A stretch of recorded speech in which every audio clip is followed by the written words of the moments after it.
game number one is getting underway between these two. Both of them need the early advantage in this one because I expect it to be tight. Yeah, this matchup, I think it's going to be really, really close. I don't expect to see anyone just get blown out. And you know what this looks like? This looks like the aggro Paladin deck here from Kranich. They usually run about one Annoyatron because it helps out those matchups that are really hard. Yeah, I've been watching you play a ton of this deck lately, too. It's really good. I love it. I mean, if your opponent's hand is not good, like if it's even remotely bad, they're going to lose. Yeah, I'm curious if Kranich has found anything to add into this build, though.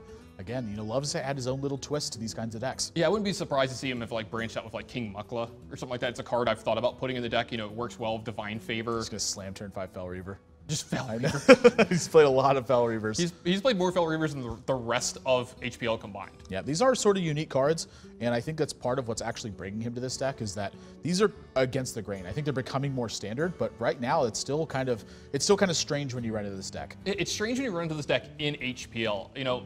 In ranked play right now, this deck is a house. It's been doing very well, or I don't know the overall record of it. It's been doing well enough to show up a lot. Yeah, I totally agree with you. I think it's got a great game plan. And Kaldi moving towards those control routes and against a player like Kranich, honestly, I think this is a dangerous proposition. If he doesn't get control of this game and have a solid grip on this one, it could easily get out of control. Yeah, and Divine Favor, look for that one to be huge in this game.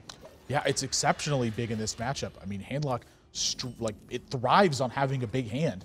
And Kranich is trying to empty his hand and then follow up afterwards. Yeah, so you're going to see Kranich maybe make some, maybe not suboptimal plays, but you're going to see him be very aggressive in his plays here because it almost doesn't matter what he does as long as he just gets everything out of his hand. Yeah, I totally agree with you. To me, this is a very clear Worgen Infiltrator Abusive Sergeant turn.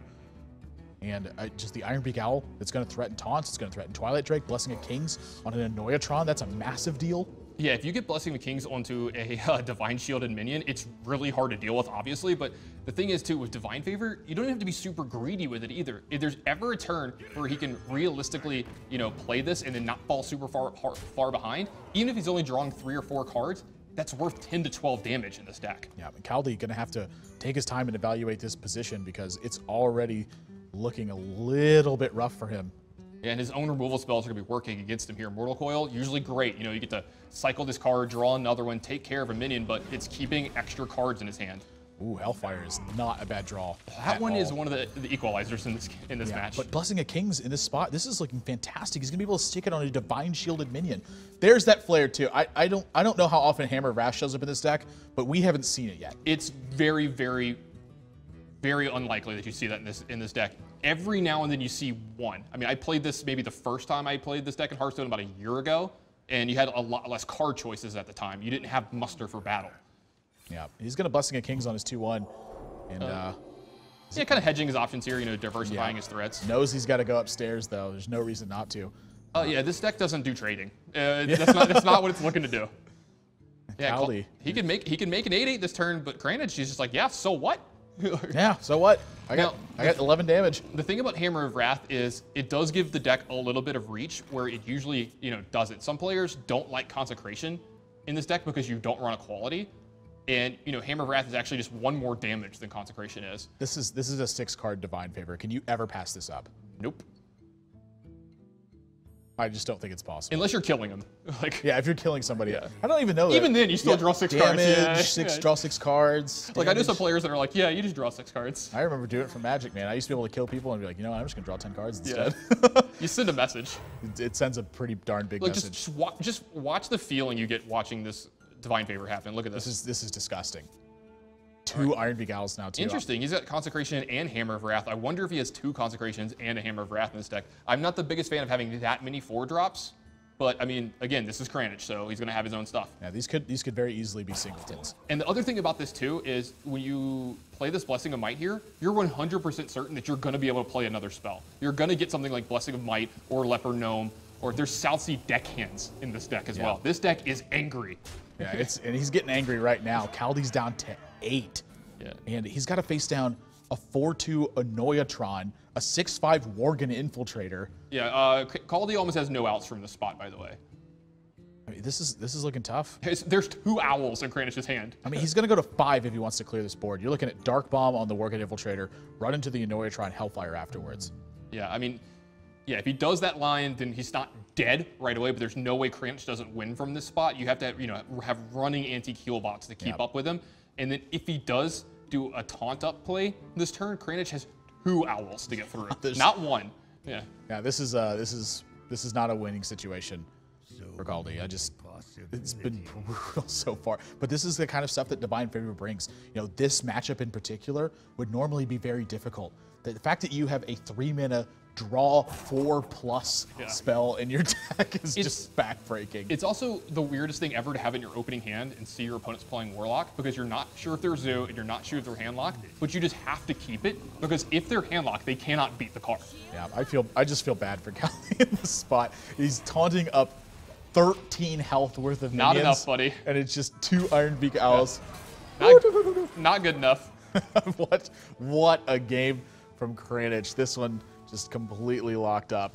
He's got all the options in the world. Actually, he doesn't push through the last point of damage here. That's funny. He's not going to push through enough of the damage here, but what he can do is he can set it up to where it's almost impossible for him to lose next turn. He's going to have a gigantic board. He's going to make Hellfire. He can't Hellfire and Antique Heal Bot next turn. Plus he has, True Silver Champion, Hammer of, Muster for Battle. He's got a lot of ways to deal some direct damage. If he silences both these minions, actually, and sets Kaldi to 1, Kaldi's got 22 points of damage on the board. Is there a world where you fear 8 points of damage? This is actually kind of a weird situation now. Well, you just saw Dark Bomb out of him, so I think there's no way that he has enough reach to kill you. And then again, he can't Hellfire. So it has to be Shadow Flame or Bust. And that might be like your best way to play this game, is to just be like, well, if he has Shadow Flame, then I still have a chance to win from here, because he doesn't have any Taunters left. Kaldi feels good about that first owl, I think. And Kranich even gonna take a different line. I actually don't mind keeping the second Iron Beak Owl around here and just having the True Silver Champion damage, because this is just one more way that Kaldi's going to have to push through in this game. Yeah. He has to fight the board and fight against the True Silver Champion. Well, it's perfectly acceptable, too, to make this play, because now he has so many ways that he's lethal. His minions are lethal, his weapon is lethal, and he has a Hammer of Wrath in his hand, all of which are lethal here. Kaldi able to pick off most of this board, and then anti-heal bot behind it, so he can go to 11. Is 11 enough? I was actually counting him out of this game, but this isn't totally over yet.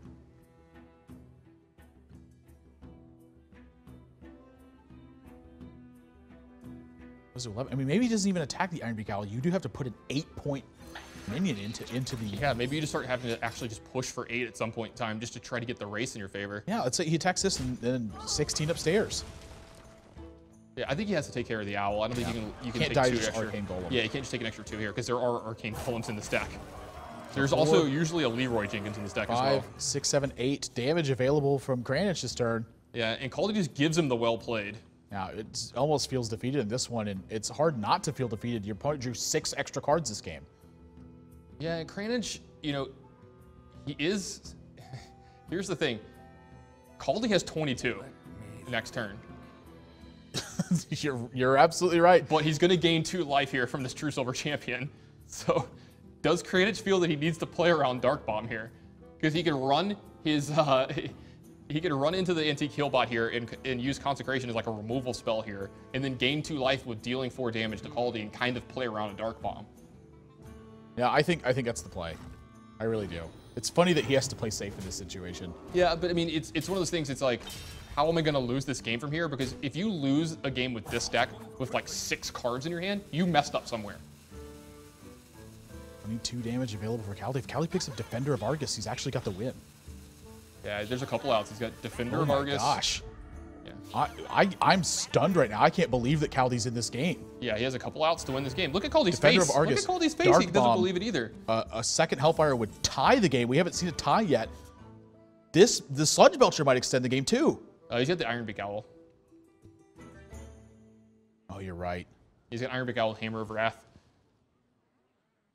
And just Hammer of Wrath Consecration is almost enough as well.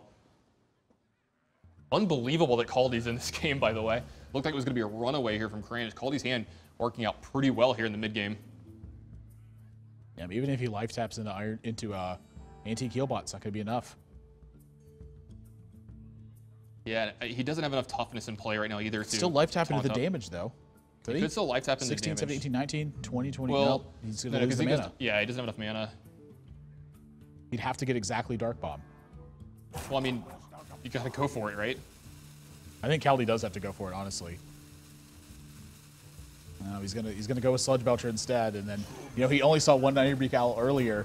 He's just kind of getting punished for his decision right now. Yeah, well, Kranich has an easy way to win here as well. He has Leper Gnome in play with Hammer of Wrath and Consecration. He doesn't even need the Iron Beak Owl either. He can just run the Leper Gnome in. Just wow, a tight game despite everything that happened here. But this is the strength of what happens when you draw 6 extra cards. Yeah, and I like the way that Kranich is going to do this too. He's going to do this without showing him Hammer of Wrath. Yeah, I don't think there's a reason to show him that card. Don't give him any extra information if you don't have to. Yeah, don't show him any card that isn't a staple in this deck. Don't show him anything different. So with him having Hammer of Wrath, I wonder if he has something like Leroy Jenkins in his deck. We didn't see Arcane Golems. Those cards usually found in that deck.